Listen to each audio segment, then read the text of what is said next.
Hi, I'm Joyce Graff. I'm with the Brookline Senior Center, and this is our weekly quilting class. Today we have a wonderful guest speaker, Pat Doyle. Good morning, Pat. Morning, Joyce. Yeah, Nice to so be with Pat and you. I know each other from Proper Bostonian Quilters, and we have Suzanne Knipe also from Proper Bostonian Quilters. Good morning, Joyce. Good morning. Good morning. And Betty from the Senior Center Brookline Bees Group. And Hey, Betty. you want to introduce yourself? Hi, I'm Betty Lou. I'm from Brighton. I started attending the bees. It's just about a year ago. I started, last September. And Great. I'm enjoying it a lot. I miss, the social part of being together, face to face. But this is the second best. Betty's been working on a stack and whack. You can keep talking and. Okay. Ooh, pretty. Mhm.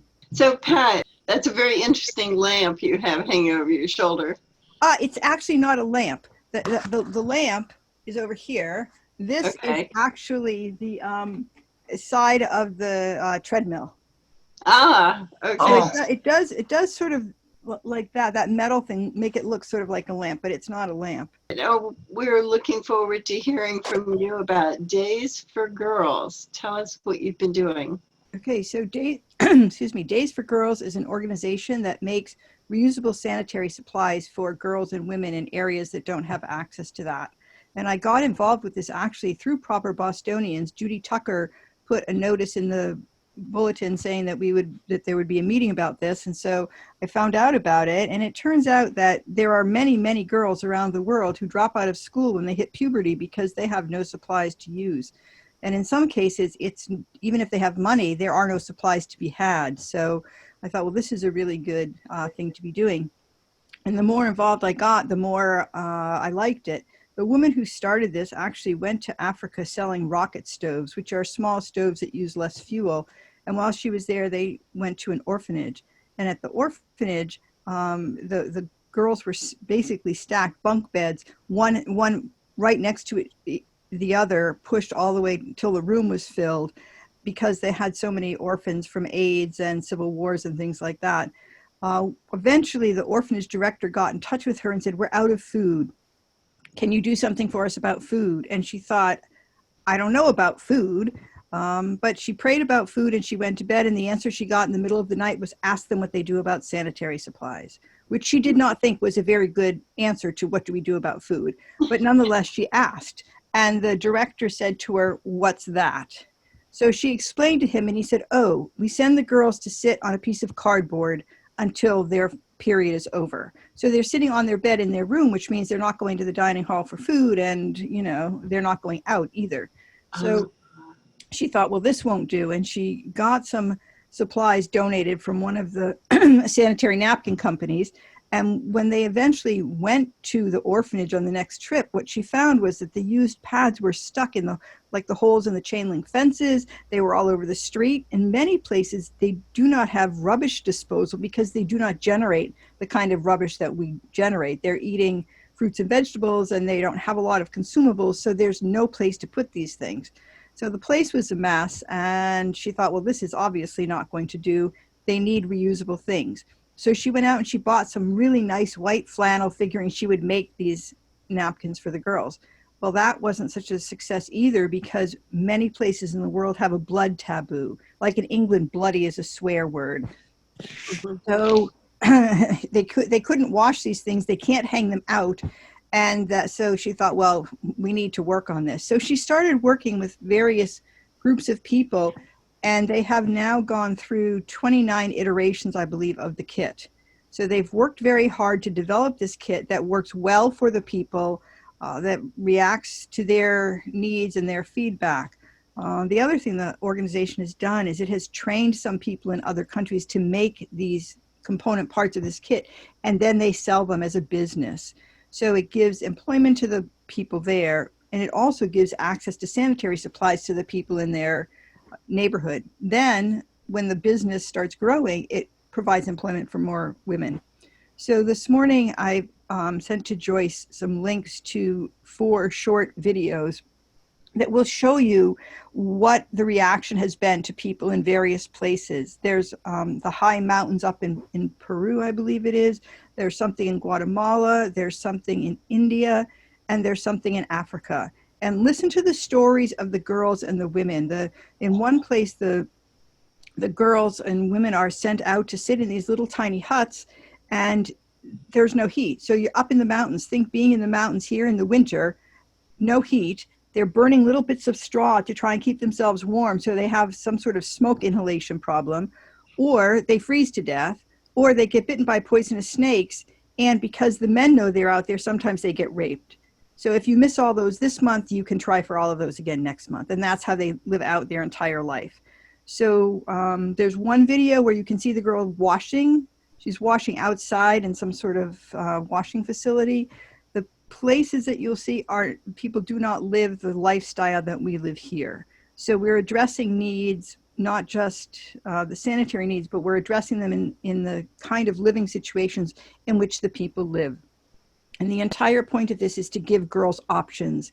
In many places, once a girl hits puberty, she drops out of school. Her only option is marriage. There is no other way for her really to support herself.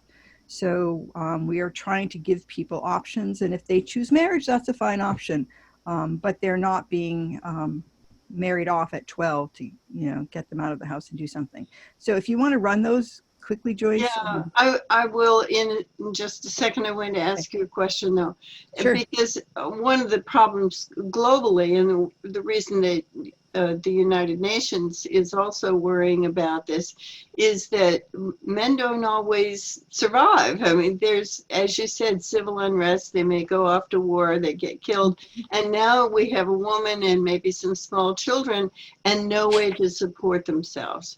So making sure that women are strong and able to support themselves is important to the peace of the entire world and the health of those children as they grow. It's also important, I think, for the children to see mothers that have skills, that are strong women, because if they don't see that, then they believe that their only option is to do whatever the men tell them.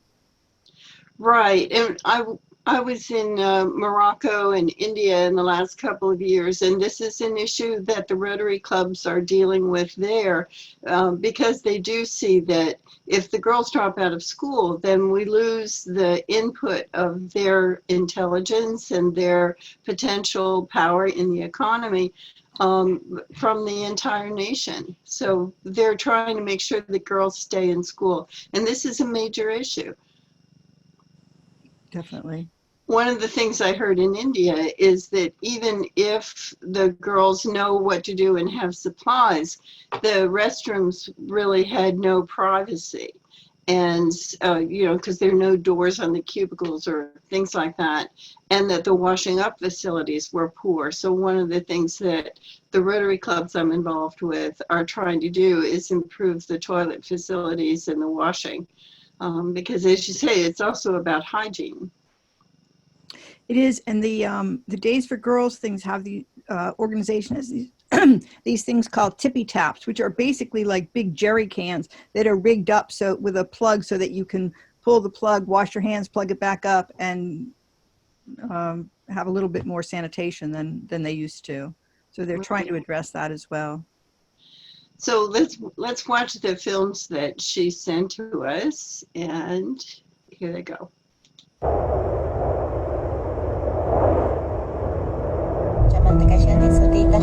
My name is Jeronima Sikoskoyu. I am from the community of Guarcas, district of Lamay, province of Calca. We are very grateful. Today we were taught about our health and how to use Days for Girls kits. When the women of our community began menstruating, most of them do not have the extra money to spend on pads. We use old rags and pieces of clothing. Since they are only rags, however, they do not protect us well, and it stains our clothing. Many of the women do not care for themselves properly, and it leads to infection. Last year, a few women in our community received these kits. My 16-year-old daughter was one of them. It has been a blessing and a help to her all year.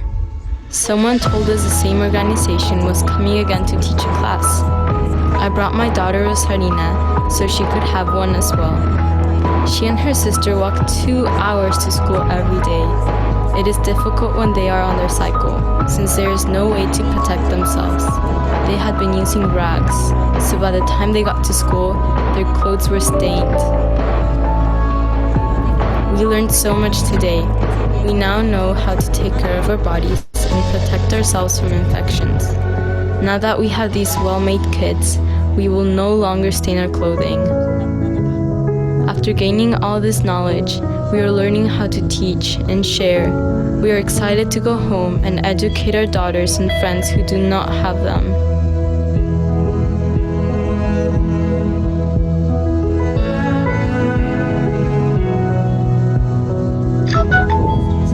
My name is Rosarina, and well, I feel very happy.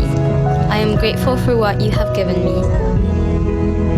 I wanted to ask for your support as I teach in the community. Some years ago, a woman lived with us in Calca. We would provide food and she would cook for all of us. I also have several other friends in that community who I would like to teach. I'm going to show them, and surely when I show them, they're going to love these kids. And I would love for you to support me in that.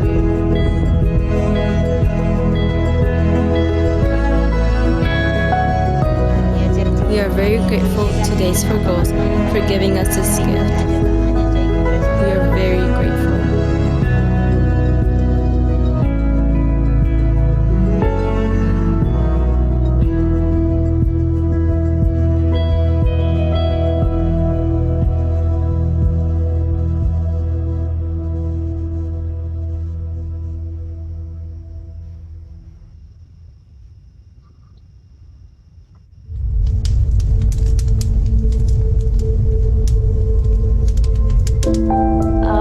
पहिलो पटक 15 वर्षको उमेरमा mince भएँ।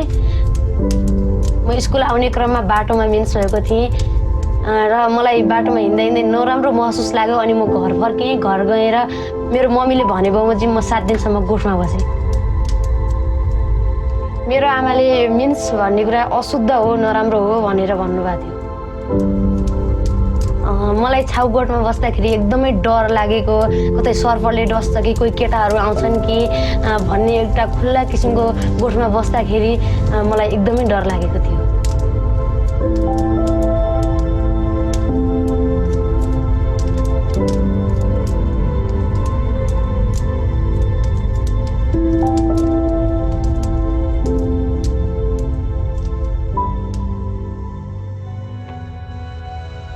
मेरो नाम लीला सिमखाडा हो। म days फर girls कालीकोटमा field अफिसको रूपमा काम गर्छु। म छाउपडीमा हुर्किएको। एकदमै अरूभन्दा फरक लाग्यो, एकदमै डर लाग्यो। म छोरी भएर किन जन्मियो जस्तो पनि लाग्यो।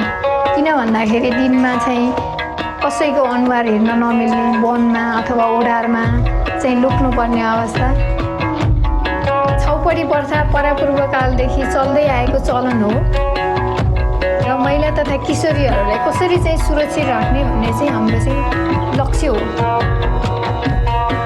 हाम्रो चाहिँ डिएफसीले बनाएको करिकुलममा अनुसार चाहिँ हामीले चाहिँ महिला तथा किशोरीहरूलाई शिक्षा दिने काम गर्छौँ।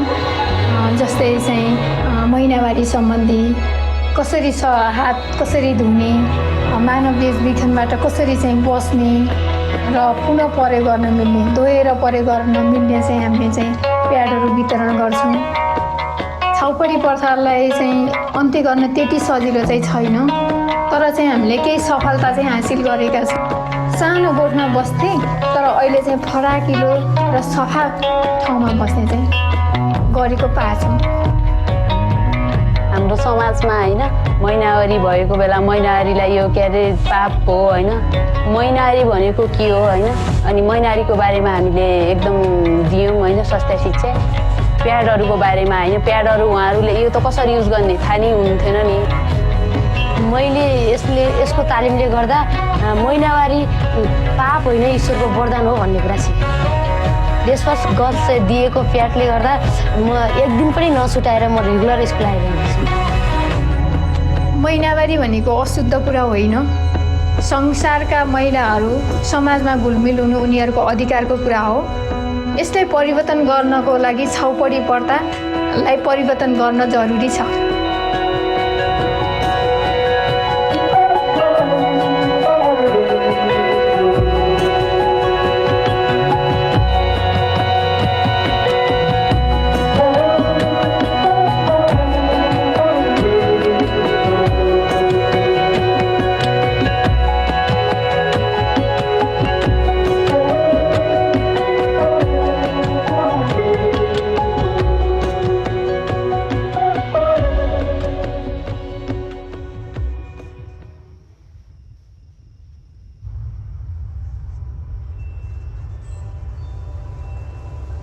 Mi nombre es Leida, tengo 18 años.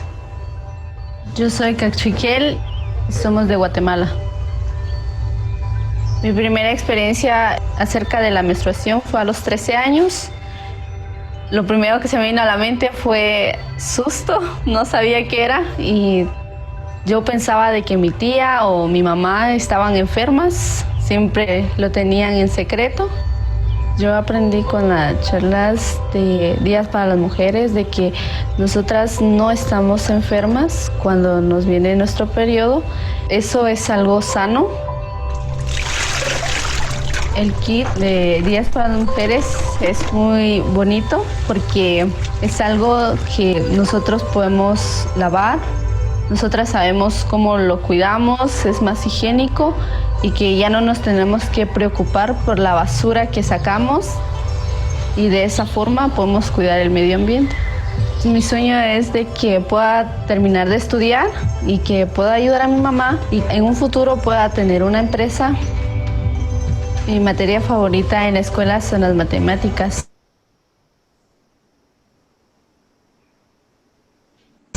Entonces decidí ocio y sobresalir porque a mí me gusta. Yo deseo que todas las niñas de Guatemala puedan estudiar, jugar y que en un futuro ellas tengan una mejor vida. Me siento muy orgullosa siendo mujer porque soy fuerte y puedo sobresalir y salir adelante.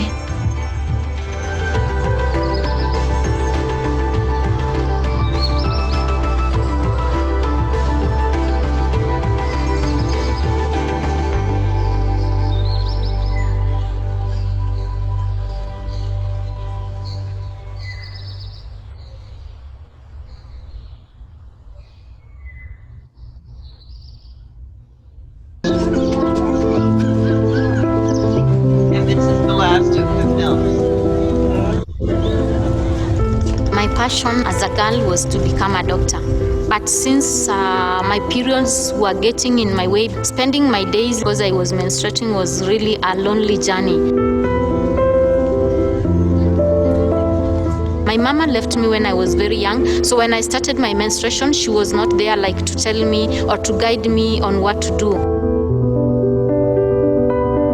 Some girls, they don't attend school because of the periods. That means that you're going to miss school like 5 days every month. Every time your menstruation comes, you are going to be just inside the house like you are sick because you can't go outside. In Kenya, it is very normal. You are told to have boyfriend and then he can give you money to buy the pads. So you will just have to maybe sleep with the boy and then he will give you money to buy the pads. And that is very risky for a girl because if you get pregnant, there is no going on in school. Wait! My dream, my passion is to become a doctor.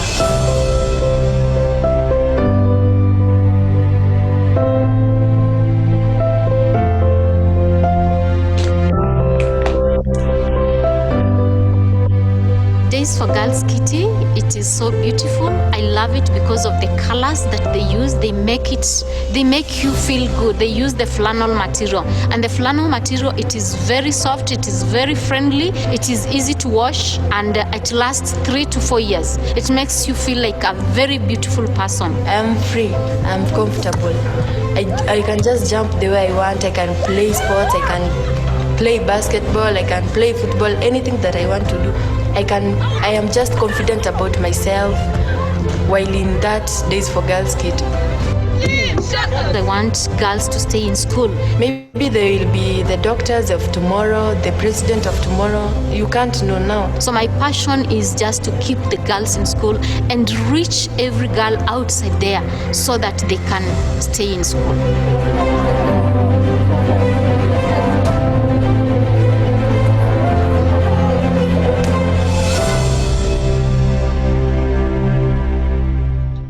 So I'd like to actually show you a kit. If we were meeting in person, I would have some to pass around and you would be able to sort of touch them and see them. But this is the kit. And like I said, if we were in person, you would be able to actually hold them and touch them. It's a drawstring bag. So we make these bags. It has a little orange label on it that shows it's a Days for Girls kit. The construction of the bags and the construction of the component parts is very clever. We serge the edges of the bag just so that things don't unravel. And we use that serging as the guide for making the bag. So it's all very well done. So inside the bag, there's a Ziploc, a quart zip or a gallon Ziploc bag. And in the bag, we have a number of things. We have, first of all, a bar of soap because they're going to explain to the girls how to keep themselves clean during their period. And then we have these things that are called shields. So let's see if I put this against my shirt, if that's easier for you to see the shape. It's a sort of plus sign. And the wings of this plus have snaps in them. So you can snap this together and it snaps around the crotch of your underpants, therefore keeping this in place. So this is made out of quilting cotton and there's a layer of something called PUL in it that keeps it's a waterproofing material. And you can see there's a little pocket at each end. And into this shield go these things that we call liners. So in order to make the liners, we take a 6-inch piece of flannel and we serge both sides of it. And then we sew the 6-inch piece to a 9-inch piece of flannel and then we cut 9-inch squares. So the advantage of this over white is that you can hang it out and the stains don't show. We try and use dark colors and we try and use prints so that the stains won't show. When this is hung on the line, it looks much more like a washcloth than it looks like a sanitary thing. They're hung outside because the sunlight will kill any sorts of bacteria that might be in there. And we don't want to make them really thick because we could make them, thicker, but then they won't dry. And in many places where it's damp, that would be just make things ripe for infection. So the thing that's nice about this, the reason that we put the 6-inch strip down the middle is that when we fold this up, you'll notice there's 2 layers, 4 layers, 6 layers total in the middle, but there are only 3 layers on the end. So when you try and insert this into the shield, you only have to try and stick 3 layers in there instead of the 6. So in the kit, the girls get one of these holders that comes with 1 liner in it. But they also get a second one. The second one comes 2 liners in it. So you can see here there's 1 and then there's a second one. And the reason we do this is so that the girls literally see that you can put more than 1 liner in. So if it's a heavy flow day or you just happen to have a heavy flow, you can use more than 1 to keep yourself protected. So 1 shield with 1, another shield with 2, and then they get 5 additional shield or 5 additional liners. And we try and give them an assortment of colors and styles, mostly so that one girl doesn't get a kit that's all matchy-matchy and the next girl gets sort of the leftovers. Although it might be that the girl who gets the leftovers is the one that everyone thinks got the better deal because she has all sorts of different colors and theirs are all the same. So in order to eliminate all of that, they're just all sort of assorted. Then they also get a washcloth. So 1 washcloth, that's part of the educational part of keeping yourself clean. And they get 2 pair of underpants. non-white underpants so that the stains don't show. So they're trying to be very conscious of what will make the kit easier for the girls to use. They also get a second plastic bag just in case they need it. This is supposed to last, 3 to 4 years, so they've got a second bag. And then they get a little card that shows how to use the kit on one side and lets them start charting their cycle on the other side. So that's what each girl gets. But girls do not get these kits unless they have gone through the Days for Girl training. So this is a book that they have. It's very well done as well. If you notice, there's this, it says 3,000. On the back side, it says, it gives the person who's doing the presentation all the information that they need so that they don't have to keep looking around the front to see which page they're on. Every time you flip it, you get what's on the next thing. So it goes all through puberty, how your body changes, the female reproductive system, there's a lot about that. There's also further on the male reproductive system, which of course causes a lot of giggles when those kinds of things are discussed. There are many places where even women who have had multiple children do not know what is actually inside of them. And in our culture, where we have information overload on any single topic you could possibly consider, in many places, they do not have much information at all about many things. So this comes as a great, amazing thing for a lot of the girls and the women. They also explain how your cycle works, which days you are actually more fertile. And in one case where the woman who started this organization was in a small village, as she was walking out, some man came racing after her, stop, stop, stop. And she thought, oh my goodness, what kind of trouble am I in now? And actually what he said was, you must explain to me what you explained to my wife, because they already had a number of small children and obviously are living in a very, very poor area. And he wanted to know about this part of the cycle to avoid, in order to avoid more pregnancies. So the men are seeing a benefit to this as well. They also do a lot at the end. If you notice the one video where they're like this on the elbow and that on the knee, they're doing self-protection thing and how to keep yourself safe, how to keep yourself from being trafficked.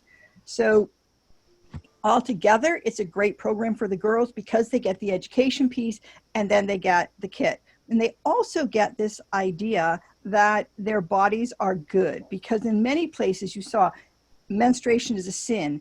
They're told it's bad blood coming out because women are bad. And I'm thinking this is a very interesting theory, because if it weren't for women menstruating, there wouldn't be any men. But they apparently don't quite have that part of the picture down pat. So it's a great program all around. It's had a great support. They've just reached just about 2 million kits right now.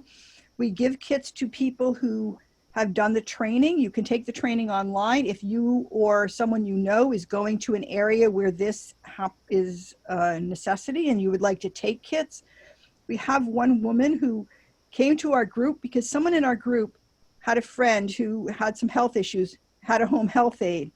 When she was telling her friend about this, the whole health aide was there and listened and said, I did not have that growing up and I want to go help. And she's come to a number of sessions that we've had and helped. And then one day she said to me, I'm going home for Christmas and my niece is just about the age to need a kit like this. And I said, okay, if you're willing to do the training and you're willing to take the kits and give them to all the girls in the school, not just your niece, we will give you kits. So she did the training and she took the kits and she brought back all these pictures of her talking to the girls and them receiving their kits. So it's a great thing when somebody from your own group is able to go and do that. Most of our kits have gone to Uganda because somebody that we knew went there and worked in the schools there. And there what she did was find out from the headmasters or the headmistresses who was missing class because they didn't have access to supplies. And those girls they pulled out and did the program and gave them the kits.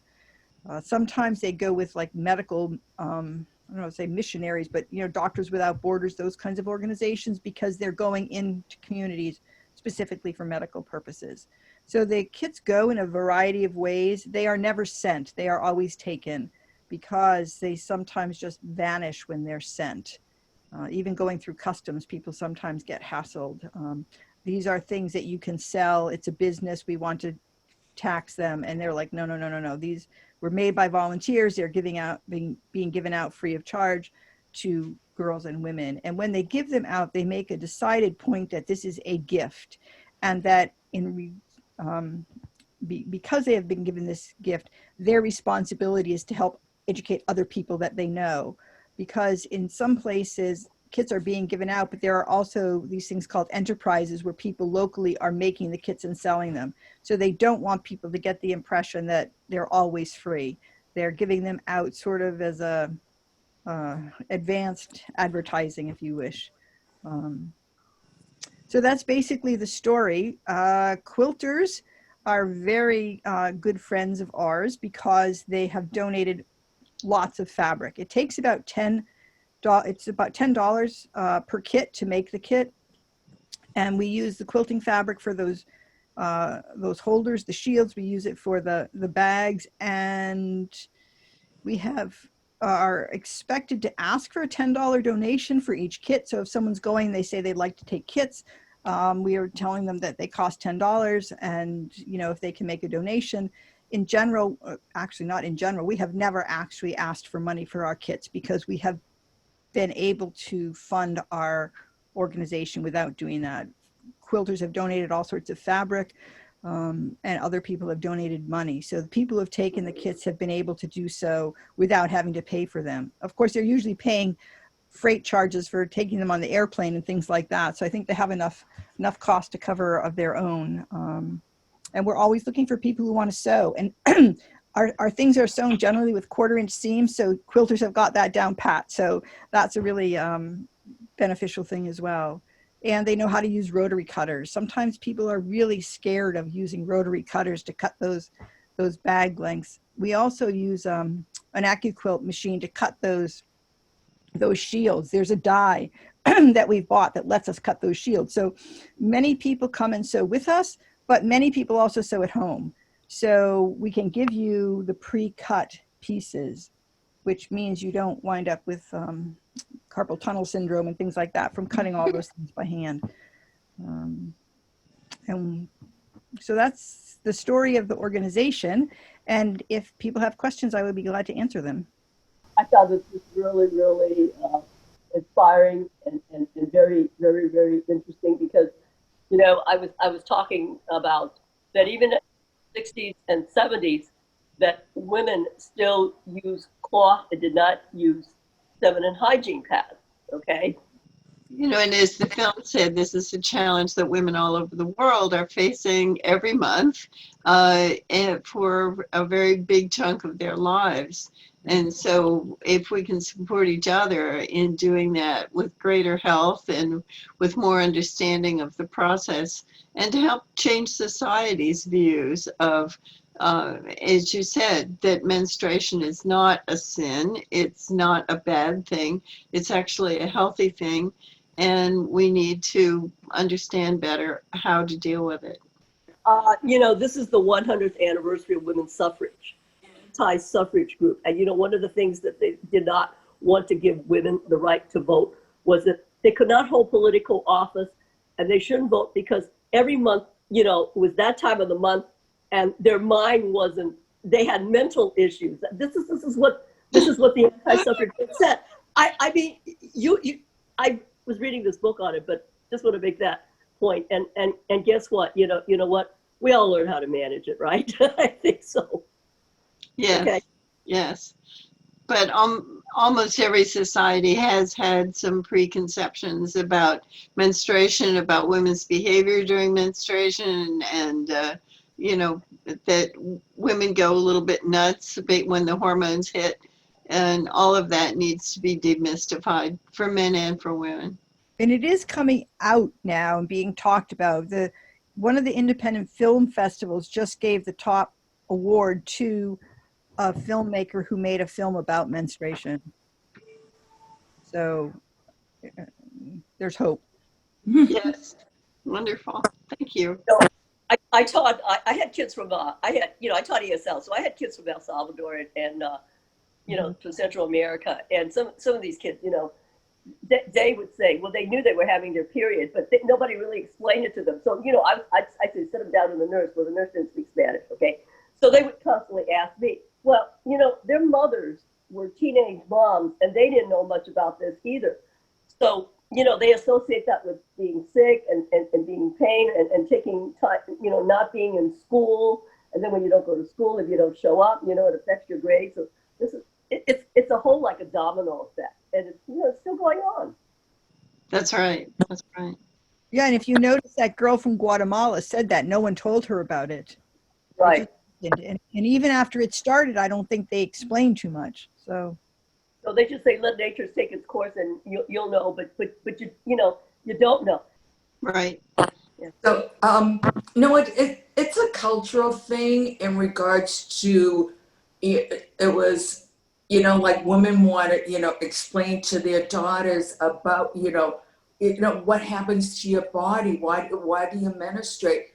Because, you know, just from my own experience, you know, I'm an American born, you know, Chinese. And so when I first got my period, I have an older sister. She says, "Oh, you're going to get this every month. Here's a pet, you know, wear it." So I think with, you know, with whatever culture you were brought up with, you know, this is something that you don't, you know, talk about because it's just, you know, a bad thing. But Pat, I do want to, you know, thank you for, you know, bringing this awareness, you know, to all of us, because we're so privileged and, you know, we have so much available to us that people don't realize. You know, our neighbors in other countries really, really are suffering, and it makes the, you know, these young girls, you know, the lack of confidence, and you can just see the smiles and the happiness that, you know, that this organization is bringing to these girls. So thank you, Pat, for, you know, bringing this awareness to us. and just to be clear, it is not only girls in other countries, because when I started doing this, I met with someone from another team who said, would you be upset if some of your kids stayed here as opposed to going out of the country? And I was like, here, there, wherever, it doesn't matter. If somebody needs, they need. And she said that she had a friend who worked in those inner city who was a nurse, and she said she noticed that girls would come in and say to the nurse, I left my supplies at home, or I didn't realize it was coming today, or whatever. But she noticed that she was seeing some of the same girls month after month after month. So they would come in all the time, and she said they don't have supplies. And if you think about it, if you're not making a very good income, then how do you purchase them? Because they're not inexpensive, and you need that every month. So it's not just girls in other countries, it's girls right here at home as well. And they sent, last fall, they organized 40,000, they collected 40,000 kits from various teams, ours being one of them, and they sent them to each of 4 different refugee camps. So they each got 10,000 plus kits. And you think, okay, so you're in a refugee camp. The average stay in a refugee camp is 18 years before they get out, sent to another country, etc. If you are a person in a refugee camp, what are you doing for work? There's not necessarily a lot of work available. And if you are earning money and you have, say, 5 daughters, do you buy them food or do you buy them sanitary supplies? So this is a huge issue worldwide, particularly in those refugee camps, you know, are rife with that. And also in many, you know, rural areas and other places, they just don't have the supplies. And so the girls have no options, and this gives them options. In some places in Africa, if they have 1 more year of elementary education, which is up through grade 8, 1 more year will translate into 10 to 20% more income over their lifetime. So what we're doing is really significant. Right. Right. I think the other thing is we live in a disposable culture, and so having pads and throwing them away seems like the normal thing to do. But as you pointed out earlier, there are places where they don't do garbage collection like we do here because they don't dispose of things. And so then what are you going to do? The only the only really sanitary way to get rid of pads like that would be to burn them or something, because otherwise, what do? Bury it, or there's no place to put it. There's no trash collection. Right. So, That movie that won the award, they were in India and the women were saying that they buried it out in the yard or down the street or whatever, but then the dogs would dig it up. That blood smell attracts all sorts of animals. So right. yeah, disposing of them. Yeah, so having them be recycled is better for many reasons. Mhm. Yeah. So I think it sounds wonderful, and I love the pretty colors that you're using and so forth. So how could folks like us help you? You mentioned that we can get the pre-cuts kits to put together or something like that. Right. And so various people do various things. People seem to find their niche. Some people like making the bags, and other people say, "Oh, the bags are so simple. I don't want to make something as simple as that. I want to make the shields." And other people are like, "Oh, you have to sew on curves. I don't want to do that. I only want to make bags." So people do what they want, and then we have some people who say, "What do you need?" and then they do that. So if people want to get in touch with me, certainly we can provide some of those things. It's best if people come first and actually see exactly how they're made, because there are some very specific guidelines on how to make them so that every kit going out is sewed exactly the same way. And when they collected these 40,000 plus kits, they found that there was more variety in size and sewing method and whatever than they thought. And so now we have some sort of stylistic check parts against, and we're supposed to check them all to make sure that they're all made the same way and work the same way, so that when they go out, the brand is sort of steady. So we actually have been sewing at my house for the last maybe four weeks. We sew outside. We set things up on the driveway and the patio so that people are socially distanced, and we're outside and everyone's wearing masks. So if people want to come and sort of learn how to make various parts, you're certainly welcome to come and do that, see how it all works. We have a machine that puts in the snapper, like a press that puts in the snaps. We have the AccuQuilt thing that cuts the shapes for us. And we would be happy to have anybody who wants to join us to either sew with us or to sew at home. In the summer, it was too hot. And now we're thinking, how long is it going to be before it's too cold? And until the whole virus thing is settled, we're not going to be able to do large sewing events. We started actually sewing once a month at one of the local temples. Some of the women went to some kind of regional event, and another group was doing this, and they came home and they said, we should do that. And then they realized they didn't really sew. So they got in touch with us, and they came and they saw the whole process. And then they said, could you maybe come to the first meeting and, be there and kind of give us some guidance? And it turned out some people in their group actually did so. So we went, and I thought after the first thing, you can't just do it once and then be necessarily proficient. So we went back the next time, and then we kept going back, and now it's turned into a whole ecumenical thing. And not too long ago, the woman who organized this said to me, this is not what we intended. We thought it would just be a sisterhood thing and we would have people from the sisterhood doing this. And she said, but this is so much better because we have people from all over. And it doesn't matter if you're Jewish or Catholic or Protestant or Muslim or nothing, right? It's women getting together saying we need to support other girls and women simply because they are people and they deserve respect. So it's a really nice way to get together with people of other faiths that you might not have gotten together with around a topic like this. Where do you live? I live in Needham, right off of 128 at the Great Plain Ave West Roxbury exit. So it's, I think, exit 18. Mm-hmm. So Pat, well, would you want donations? Oh, because you said that you put washcloths and soap versus. I was like, well, Joyce knows my sewing skills. I'm still, I still feel that I'm a little rusty, but and working on these quilts, for the senior center, do I want to, take on, more sewing? But if you're looking for donations of washcloths and, soap. Generally, it's better if people give us money for things we have to buy than if they try and buy us things, because we, we stretch that money as far as it can possibly go. The ribbon that goes in the bag, we have an online source that we get it from. I just bought hundreds of pair of underpants in back to school sale. So I bought some at a place where you also got, you know, coupons back that you could use to buy more things. So I bought the underpants, and then I used the coupons that you got extra money off to buy more of them.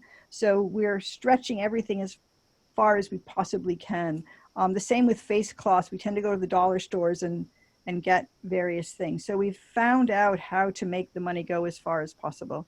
One person in our group has had a great success with the hotels asking if they'll donate a box of soaps, because they're those little soaps that you get in hotels that we put in the thing. So we haven't, I don't think bought soap actually. That's been donated. So, and then, you know, people who go to BJ's and Costco have been able to get the those plastic Ziploc bags, although we're supposed to be transitioning to ones made out of PUL. But yeah, so we're always looking for the best angle. And we have gotten some flannel as donations. The flannel that people oftentimes have for quilting is light colored, like baby flannel, the pale baby blue and pale pink and green and yellow. And those are not particularly good for this purpose. But any other sort of darker flannels or pattern flannels are great. So okay, all right, thank you. Thanks. So, and is there a way for people to contact you to find out about going to your house? It's Needham MA, so that's Needham, Mass, at daysforgirls.org. That is our official email address. So people email that, and then we can talk about where and when we're meeting. It's sometimes weather dependent. So we look and see we used to look and see which day was the coolest, and now we're looking to see which day is warmer and which day doesn't have rain forecast. So Right. it's a little trickier. It used to just be every Thursday afternoon or whatever. So yeah, varying a bit now, but certainly we can get your name on the list and let you know. And people come some weeks and don't come other weeks. So it's a commitment in that you're committing to do something, but when and where and how you do that is quite variable. We have people who are sewing massive amounts every week because they're at home and they need something to do. And we have people who occasionally sew something, and we're open to any of those sorts of arrangements. right. And you indicated that one can specialize. You can say I'm a bag maker or I'm a pad maker, but there's some things that do require a serger, right? Yes. So the bags and the liners both require sergers, but once the bag is serged, you don't need the serger anymore. So we serge the four sides of the bag and we give those to people already done. The liners are serged both sides of that 6-inch strip, and then they're serged all around the edges as well. So those you really do need the serger for. But we have some people who will take those 6-inch strips that have been serged, sew them to the 9-inch strip, cut them into 9-inch squares, and just give us back the stack of 9-inch squares that then goes to somebody who has a serger who does the serging. So Okay. A little assembly line. Yep. And it all works. And people say, oh, all I do, like we marked the bags where the ribbon is going. And somebody was sitting at the temple one night saying, all I'm doing is drawing lines on these bags. And I thought, yeah, but we need that. And then we were making the kits, and somebody was leaving very quickly to go on an international trip. And we had kits made, but we didn't have bags to put them in. And I went and took the pile of bags because someone said, I'll sew them. And I thought, I have to mark them for this poor person who's going to sit sewing all these things. And they were all marked. And I thought, oh, thank you, God, for whoever said that night and marked all those bags, because it put us that much further ahead. So every single job is important because the kits can't be made unless every single one of those jobs is done. So, we cut the ribbon to length, and then we put the end of the ribbon through a candle to like cauterize the end so that the ribbon doesn't unravel. If that doesn't happen, the ribbon all unravels, and then the kit's falling apart. So every single one of those jobs is important, and we have jobs for sewers and we have jobs for non-sewers. Great. Thank you very much.